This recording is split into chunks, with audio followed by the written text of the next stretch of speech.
I'm so excited to introduce our guest on this episode, Jennifer McClure. She's the CEO of DisruptHR and Unbridled Talent LLC, a consulting and advisory firm providing services to clients in the areas of keynote speaking, leadership, executive communication skills, and talent strategy.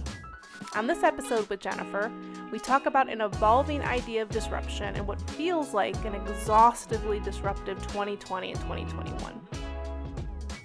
Hello, Jennifer. Welcome to Humanly Possible. Thank you so much for joining. I am so excited to have you on, mainly because you're just a brilliant human being and because you and I met at a conference. Gosh, how many years has it been? I feel like it's been forever. Yeah, we were chatting before this that 2020 is the year that didn't happen, but I think it was a couple of years ago, 2.5 years ago. Yeah, we were at the Work Human Conference, and I think we were just grabbing lunch, and we struck up some conversation. And I know you have done a lot of fantastic work in the HR community, and this season of Humanly Possible is all around disruption in HR. And I thought this is a perfect time to kind of take stock, given where we are, the landscape right now. So why don't you give everybody an introduction about who you are, Jennifer, and then what makes you human? Oh, I wasn't prepared for the question about what makes me human. Wow, that could take a while to think about, not to answer. So who am I? What am I about? I am a lover of the workplace and people and leadership to make those people in workplaces better, and have developed that love over decades, we'll just say that now, of a career focused around people and leadership. Started as an HR leader in a small manufacturing plant many, many years ago. Really chose that profession for no logical reason. I had never met, it was called personnel back then, I had never met a personnel leader.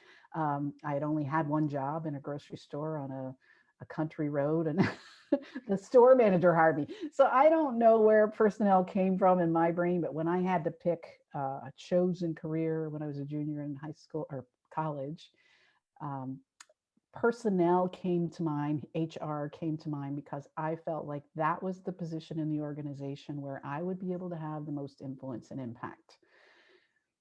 Who knows who put that thought in my brain or how I got there, but I felt like, well, you're not necessarily on a small team only, or you're not leading just a small group of people. You have to interface with all employees in the organization. And so I felt like that was a good place to be.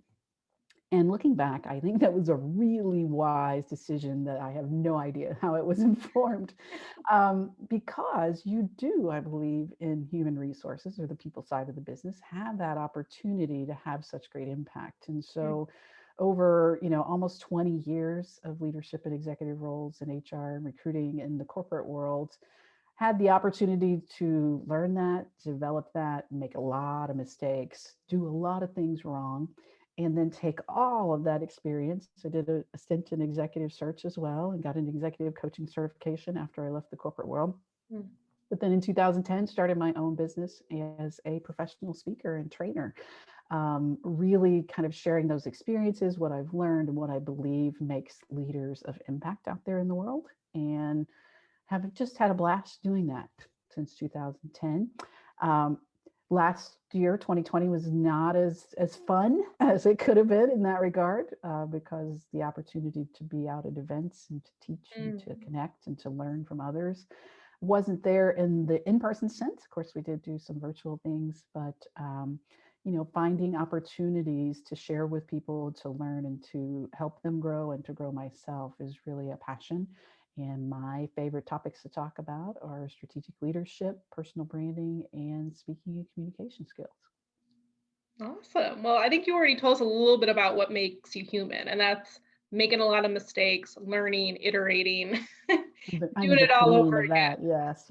I can tell you what not to do because I've done it wrong. That's a good example of being human. Yes, and it is a part of our being, and design thinking. When you think about how we go through this field, is we do try and we iterate and we disrupt, which is kind of the topic today.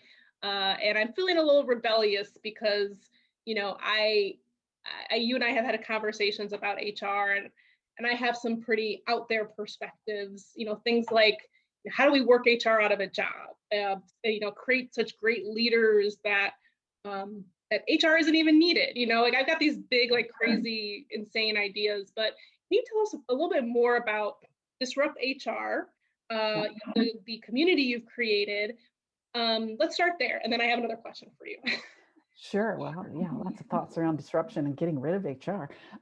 But Disrupt HR, the organization, was started in 2013 here in Cincinnati, Ohio, where I live. Again, by kind of taking my own medicine. I was a Mm, couple of years into my own business at the time and had really leaned heavily on building relationships and both how I could serve people and then also having the benefit of them looking for ways to help me in my business as well. And met a gentleman at our local HR association meeting who he looked out of place. He was, you know, like the kid in the cafeteria holding the tray with nowhere to sit. And, you know, not that you were that, but it was kind of like, I don't know if you were sitting at a table by yourself or I I was, think this is the same thing. Yeah. but I'm like, I'm a massive introvert, but I don't know. Some of those situations I turn into, I think it's more the I want to help people in me. Mm, Um, so Chris was there, and I thought, you know, he doesn't look like he belongs here. So he was a new HR tech company founder, not from the HR world, but smartly had really felt like he needed to get in touch with people that would be his customers and what their needs were. And so he showed up at an HR association meeting, and I guess I adopted him, at least that day, you know, to make, I don't know, make both of us feel better, to engage in conversation. And he asked me if, you know, I would be willing to kind of advise him as he was building this new company. And I agreed to do that. And so we would meet periodically to have lunch, and you know, he'd share with me what was happening at his company. Was called Black Book HR at the time. It's called Talmetrics now. He moved on from that, but I believe it's now Talmetrics. Um, and at one of those luncheons, he turned the tables and he said, "You know, what's new with you?" And I said, "You know, I'd been a speaker again for about 3 years at that point, and at the time, you know, I might be speaking at 40 to 60, often HR recruiting conferences around the world, mm. which is I love. Want to get back to doing that, by the way, universe." Um, Yes, put it out there. and you know, so I'm out there at a lot of conferences and I'm seeing a lot of the same people on stages or hearing a lot of the same topics, particularly an HR conference. There's the lawyer speech, Mm, there's the compliance speech, there's the FMLA speech, there's the, at the time, don't get on social media speech, you know. And the reality is, I realized my experience being at that many conferences and events was not the typical attendee experience where they are probably at one conference a year. And I also understand the conference organizers, they have to give the people what they want. For all the people out there complaining that if you go to an HR conference, it's about compliance and FMLA and a lawyer speech, when they get their feedback forms back, they get feedback that says we need more lawyers and compliance, partly because people are looking for those certification credits, and partly because, again, it's the one outside learning opportunity that many people go mm, to a year, and that's the learning they need. So I get that. But when I met with Chris and he said, "What are you thinking about? What would you like to do, you know, in the near future or future?" And I said, "You know, I've been to all these conferences and events. I see a lot of the same people. I hear a lot of the same topics. And as long as it's me, that's okay. But um, really, I'd like to someday hold a conference or an event here in my hometown in Cincinnati. And I've met a lot of cool people and invite some of those cool people, but also reach out to some people who maybe have never thought about giving a talk on a stage, but I know they have something to say, mm, or to invite people to share about messages that are not typically being heard on conference stages around the world." And that was just me throwing out ideas, which is something that I do. They don't often go anywhere, but thankfully, Chris is an entrepreneur at heart, and he is the type that likes to pick up ideas and run with them. mm. And so he was really excited about that idea in our lunch conversation, and I just kind of indulged his excitement and left there thinking, you know, someday I'll do that. And he reached back out to me after that and said, you know, he was excited about it. He went home and talked with his team, and they would like to help make this a thing. And Black Book could be a sponsor, which would get them to interact with more people in their orbit. Mm. Um, And I was like, cool, fine. And he had an idea for a framework because he was the community organizer for Ignite events at the time. And so why don't we use the Ignite framework? We'll call it Disrupt. We've already done some mock-ups. And I was like, this is great. You guys are doing all the work. Just my idea in my brain. And I'll just show up.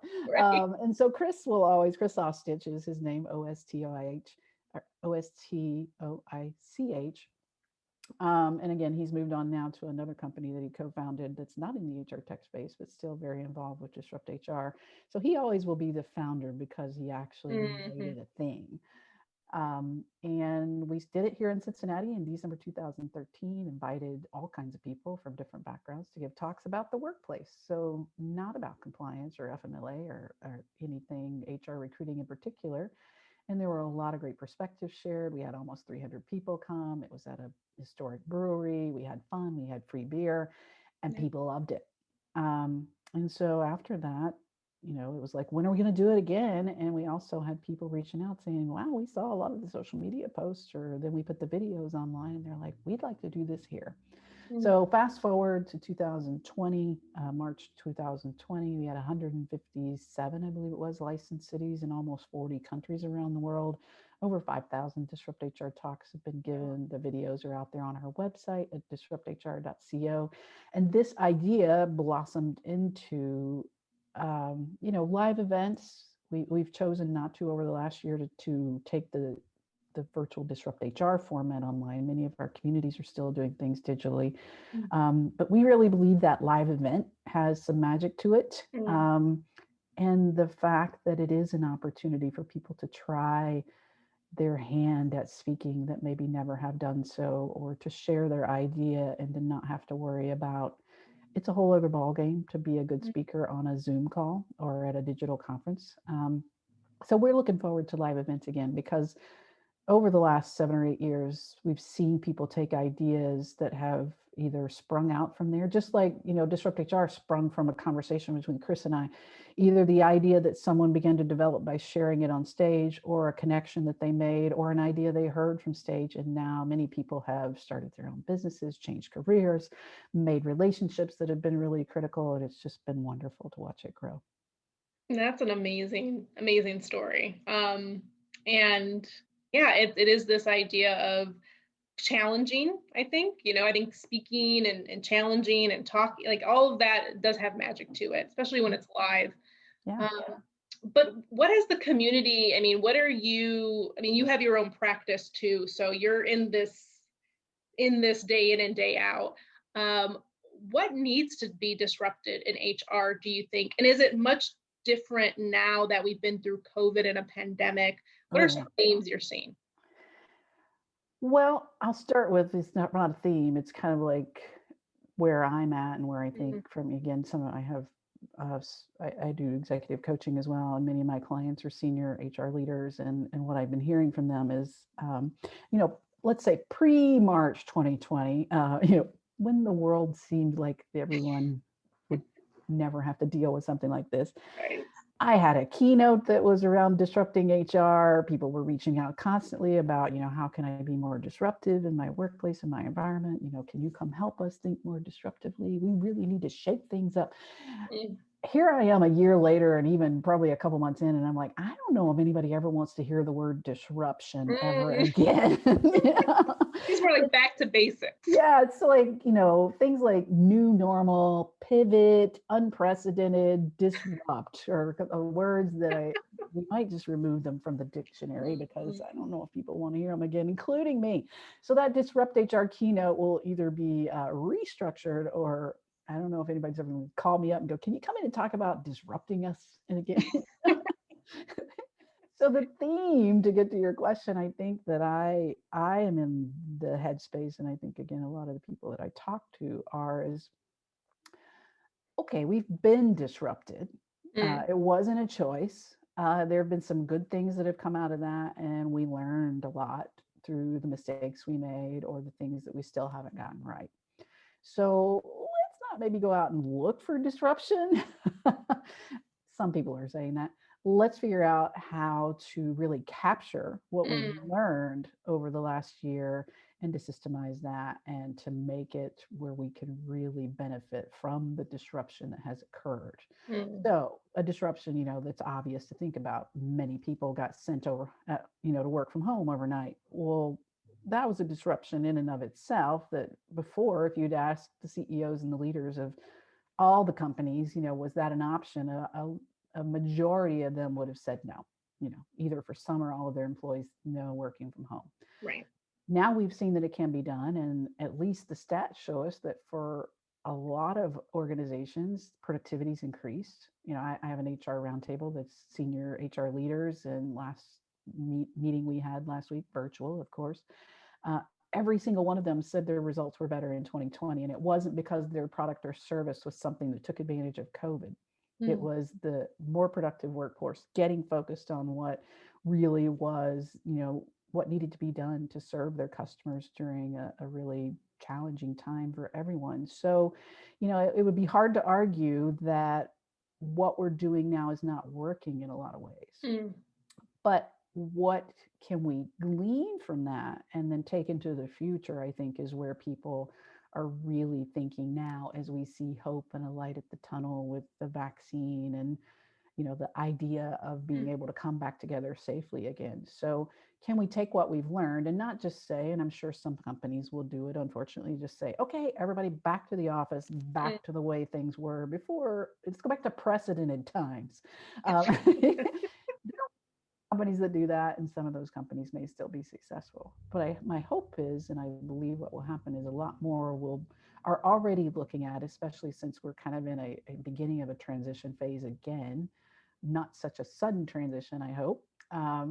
Well, I don't know. If everybody had a vaccine tomorrow and we could all be, go out to dinner with friends, I'll take that sudden transition. Yes. Uh, but that we're starting to think about what were the learnings that we take away from this past 12 months, what worked really well, what can we systemize and implement if we haven't already, and then what can we build on. So the disruption of the future, I think, is building on the successes of the past, the learnings from the past, and then and when it's appropriate to begin to, as I encourage people pre March 2020, disruption wasn't just about go in and like turn the basket upside down and throw things in the air. It's really about identifying opportunities for disruption Mm, and then logically approaching that. So sitting down and saying, what would we do if we couldn't fail? What would we change if it didn't matter who had to do it or what the budget was, and really kind of do that blue sky thinking, or even what's the biggest problem that we're facing that we think can't be done a different way.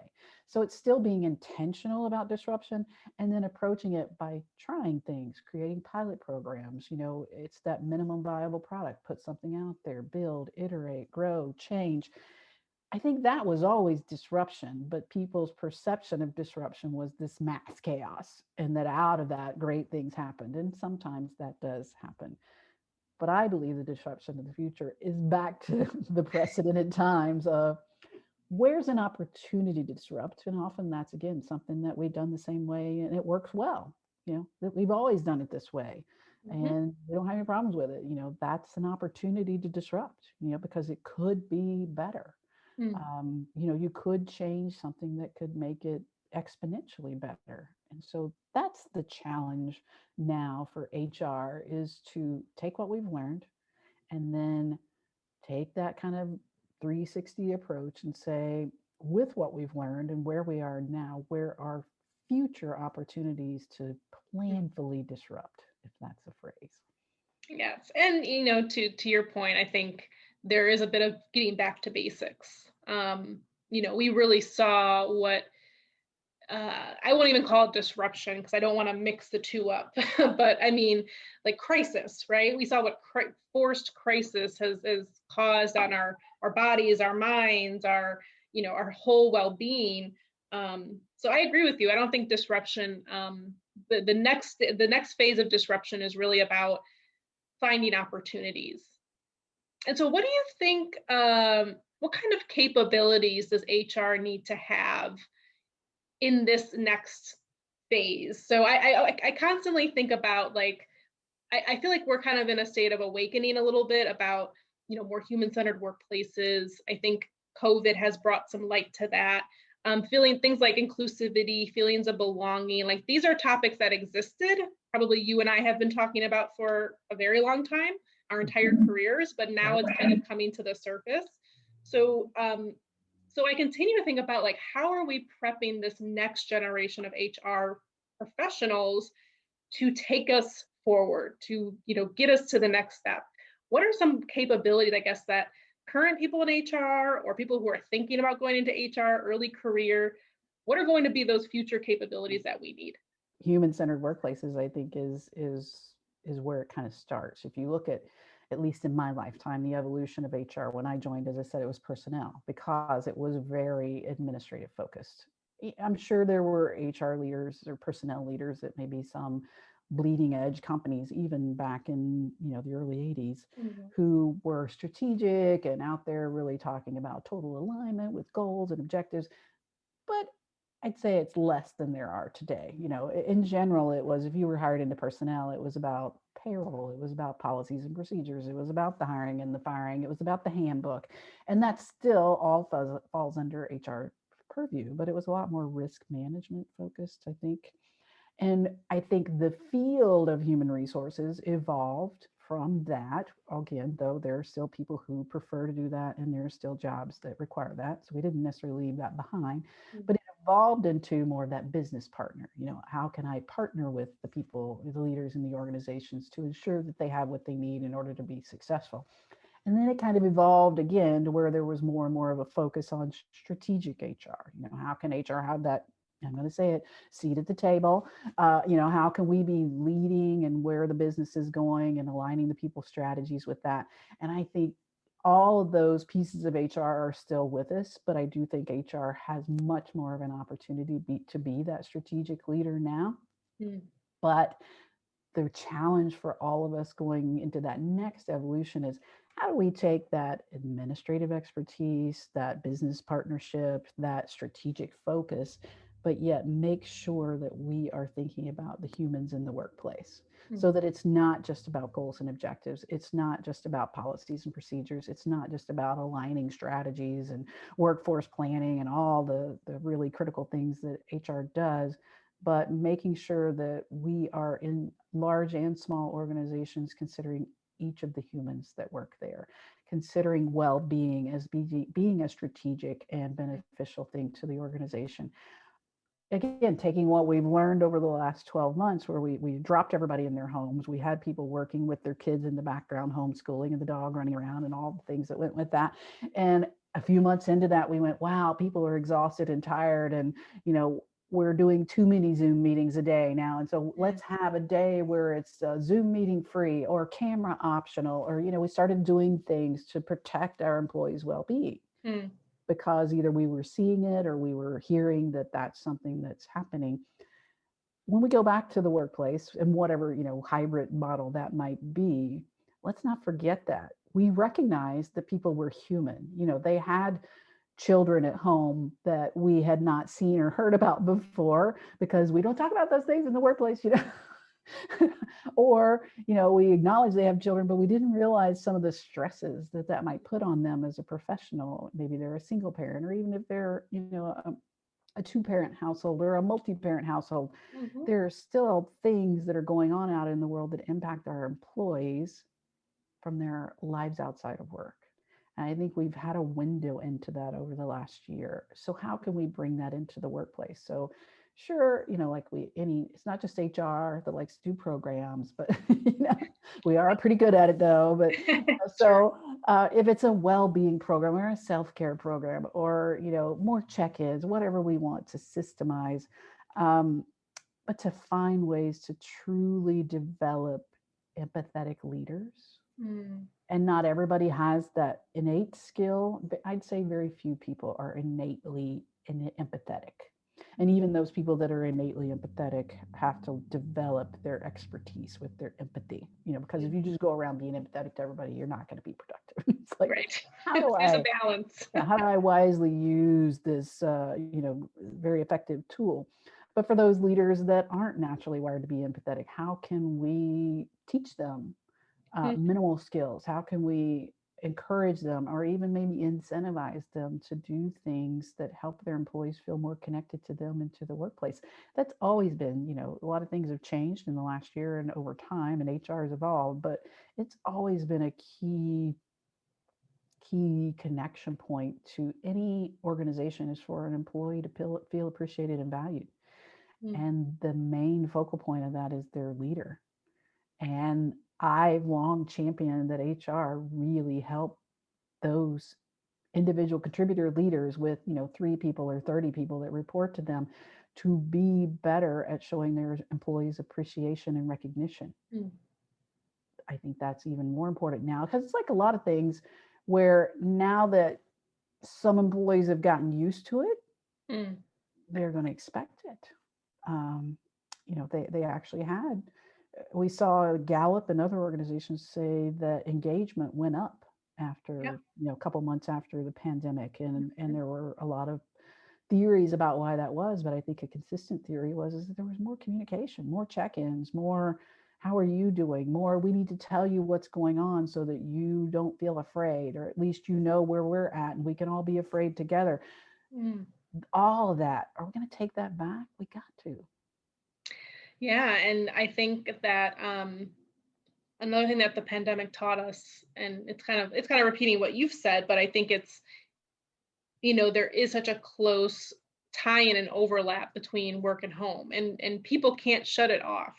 I mean, they've spent a lot of energy doing it. We've spent decades and generations of energy, trying to fit into the workplace. But really, it's like, how do you create a place where humans can be humans? It sounds kind of like a crazy idea, but when I look back at my early career and how I spent so much energy and so much time, getting into the suit, getting into the dress, having my work human face on, and then coming home exhausted, like, times that by millions and millions of people. I mean, there was a toll taken. And now I think it's much more acceptable to say, you know what, we're employing humans, so let's treat them like humans. I don't know why it came to me, but I was kind of like, of course I work for myself, so I've had control of my schedule over the last few years, which is part of thinking about, if I were, how would I ever go back to corporate America, because I do what I want when I want now. Right. And if that means, and unfortunately that has mean for a lot of people, well, you extend your workday into the evening because I'm going to go out and enjoy the sunny day today.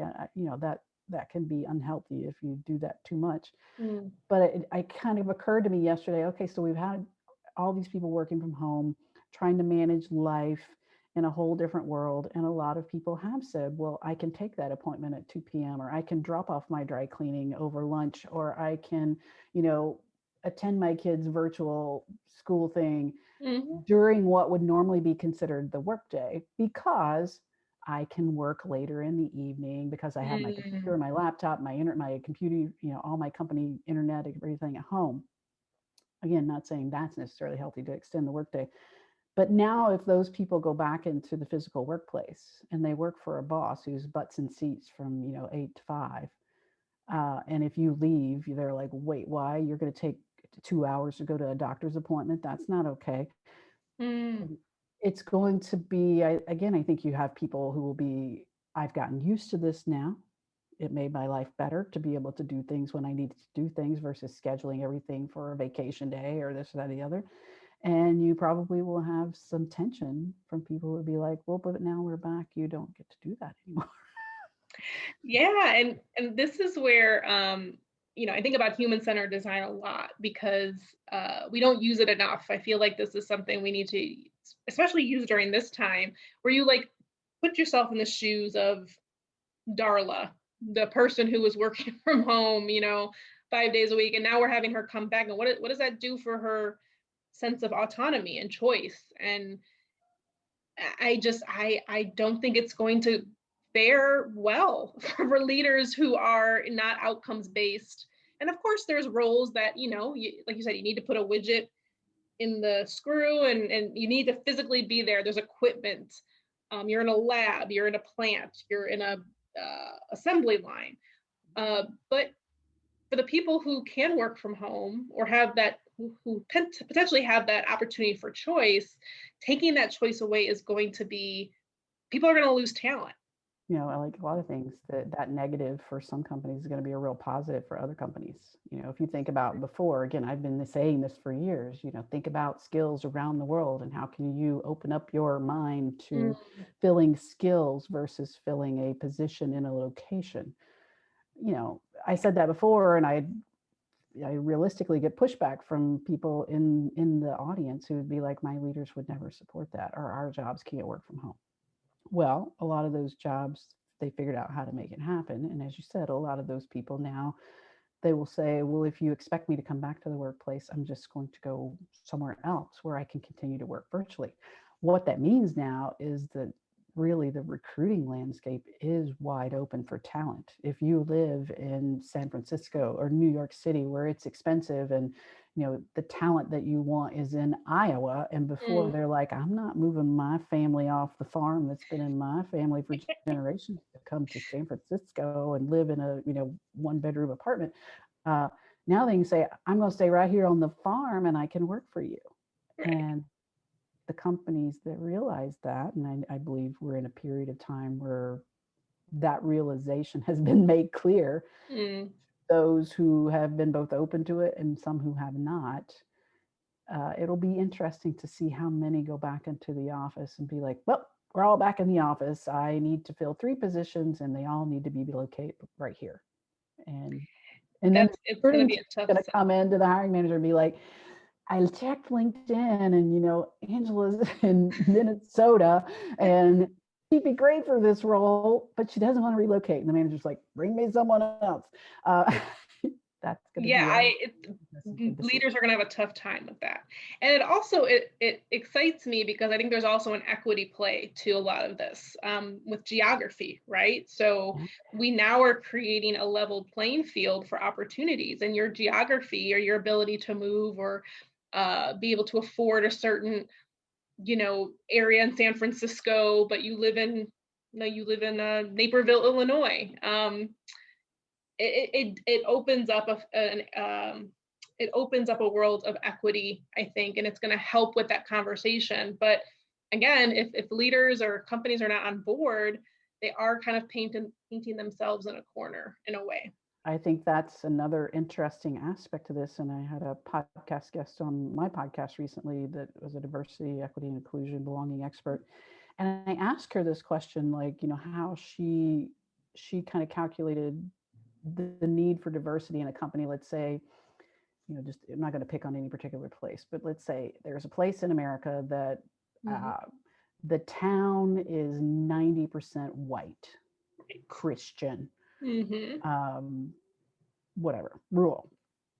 And so you have a company in that town. And when you talk about diversity and inclusion in that company, does that mean our numbers, to say diversity numbers wise, that we need to have 90% of our employees be white and 10% be something else, because that reflects the diversity of our community? Mm. And she had a great answer for that. And I don't remember, her name was Jennifer Ingram, if you want to look that episode up on my podcast. But I think now we have the opportunity to add more diversity to our organizations, which we know is beneficial, because even if our company is located in the 90% white community, more than likely our products and our customers are located in places that are more diverse, as well as maybe in our community. So it's important for us to have other perspectives and other voices. Plus, there's real value. Yes. Again, that outside perspective of, I never thought of that because you never had that life experience or whatever. So from a diversity, equity, and inclusion perspective, now the excuse for that company before has been, well, how am I supposed to recruit, diversity to our company, because we don't really offer a place that they feel is welcoming or that matches with, what they want for their family, whatever the reasons were. And it would be hard. I have a coaching client right now that the location of their organization is in a predominantly white community, and so part of their difficulty in recruit, because it is an in-person organization by just necessity for what they do, and part of their recruiting challenge for diversity, and they have some strategic goals around diversity, is the people don't want to drive through. They feel unsafe driving through that community because they look around and there's no one like them there. Mm. And so that's always been a challenge. And so we've talked through about how that could be addressed in that type of environment to support their goals, but and to make people feel more included and welcomed. But now, if you had the opportunity to bring on diverse talent who didn't have to be located there, now that I'm saying this out loud, I mean, I guess that creates a series of other probably not problems, but societal things we need to look at. You know, it's still not okay that someone would not feel comfortable coming to work in a place that does, you know. Mm-hmm. But if you're an organization that truly wants to embrace different voices and different backgrounds and whatever, and you want to add those, and that's a challenge, at least now you have a little bit more of an opportunity where some of those employees might be virtual. Yeah. That was me thinking out loud. Feel free to shoot arrows at my thinking, but no, I agree. I think it creates equity and it doesn't solve systemic issues. no, there. that's a better way to put it. It doesn't solve the systemic issues that we should still be working on. Yes. So those things I think still need to be worked on. And part of the systemic issues that need to be solved, again, in an armchair opinion, is exposure. Mm-hmm. Yeah, I listen to a lot of podcasts, and I struggle, like many people I'm sure do, to not look around and say everyone who doesn't think like me is wrong. And I also, when I try to take a step further and say, well, I'm going to give a little grace and say, you know, I want to hear their perspectives. I want to try to expand the news sources that I listen to. I want to expand, you know, the input that's coming into my world. And then I hear some of it and I'm like, nope, I don't need that. It's how our brain works. Yeah, because it's just so wrong. But the podcast I was listening to was like, this person was a news reporter and they had gone to a rally in a certain town with a certain political bent. And they're like, when you think about it and you look around, everyone here grew up in this community, and they look around and they see everyone around them that they know at this rally supporting this viewpoint, this candidate. And they feel like everyone they know are good people. So Right. this is the way to think, it's the right way. And so it's very difficult if you go in there and you start talking about the other side for them to look around and go, you may have a point there. So, you know, not, it's a political issue in that regard, but I think that's the same with cultural human issues too. Yes. We grow up, maybe like I grew up in a Southern community that I literally could count on one hand the African Americans in my high school, and I went to the largest high school in the state. And I had never met a Jew. Well, I might have met one, but I didn't know. I'd never met a Jewish person until I was in my 30s, and I moved to Cincinnati.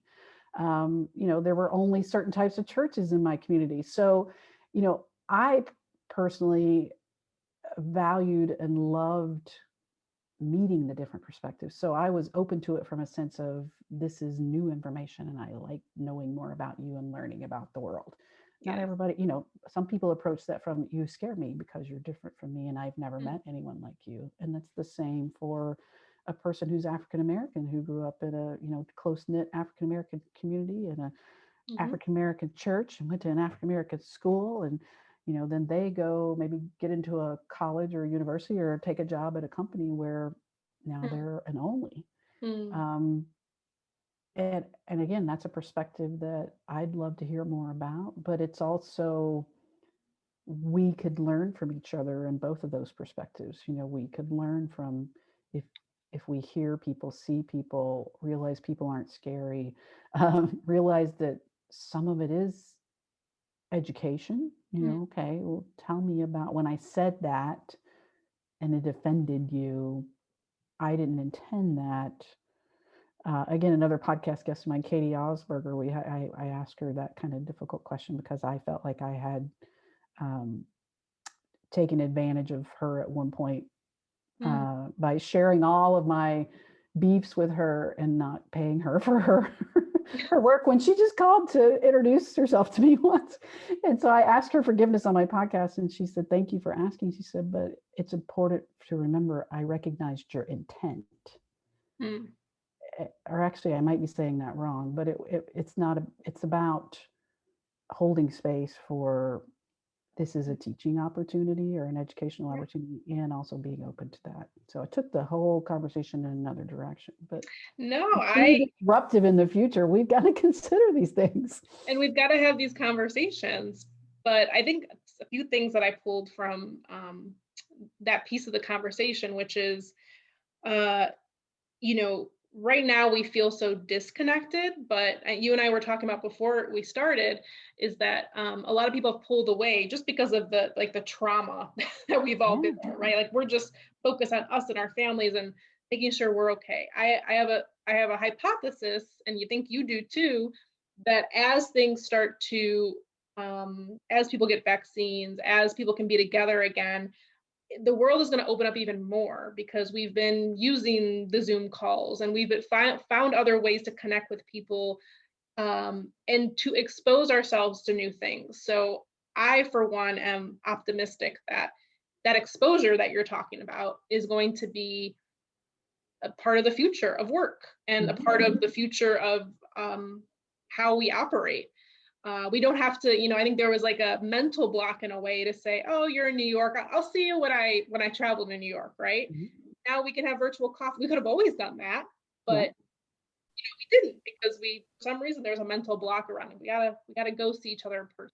So I think there's a connectivity piece, and I think a part of HR's role is really going to be crafting and curating the connectivity pieces of this. How do people connect? How do people connect in the new world of work, which is much different than pre-COVID?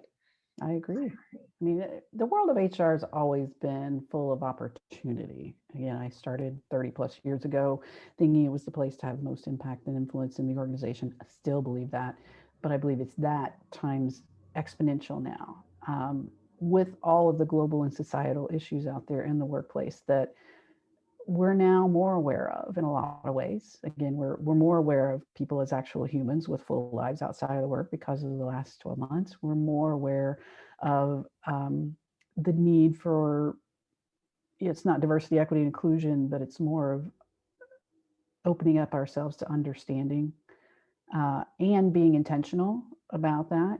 I think I've done things in the past I thought intentionally to be more inclusive of people, but I realized it wasn't enough.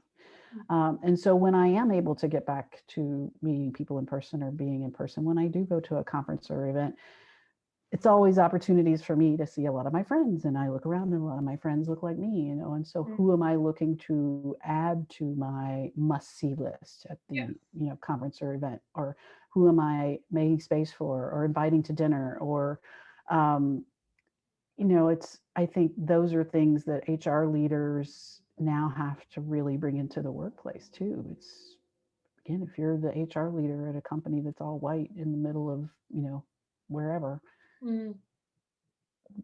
can you use Zoom to introduce other perspectives to your employees? Can you hire virtual consultants or really expand the pool of who you think about who can provide a product or service, because now we realize it can be done? Awesome. Well, that was such a perfect little bow. You tied the bow perfectly at the end of this podcast. I think we talked about a lot today. I think we talked about, I think we did a good job defining disruption, because I think it does come with this connotation of like you said, like just flipping everything over. And so disruption is challenging, it's questioning, it's taking advantage of the landscape we're in now.